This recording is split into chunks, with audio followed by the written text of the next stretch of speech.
In this video, we will learn the 30 most used verbs in the English language. Dans vidéo ça, nous pral apprendre 30 verbes qui pi utilisé dans langue anglaise.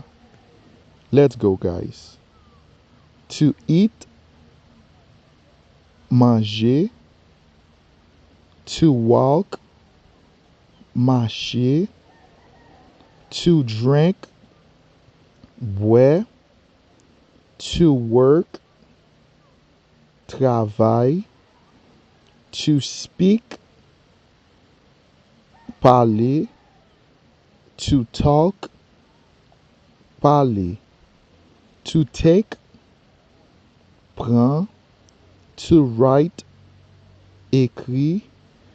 To ask, demander. To use, utiliser. To try, essayer. To tell, dire. To say, dire. To swim, nager. To read, lire. To play, jouer.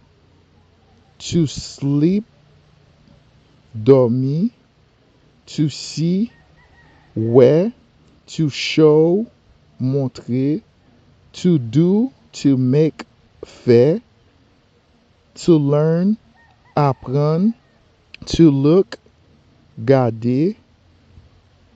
To help, aider. To like, aimer, dans sens accepter. To love, aimer, dans sens relation ta kou gen sentiment pou yon moun. To lose, perdi. To know, connaît. To win, gagner. Gagner dans sens si yon match ap joué ou bien sou te nan compétition an moun ou gagner moun nan c'est to win. To have, c'est gagner mais l'on posséder yon bagay. Par exemple, sou posséder yon kay ou bien yon machine, I have a car, mwen gen yon machine, mwen posséder yon machine. To fall, tomber. To give, buy.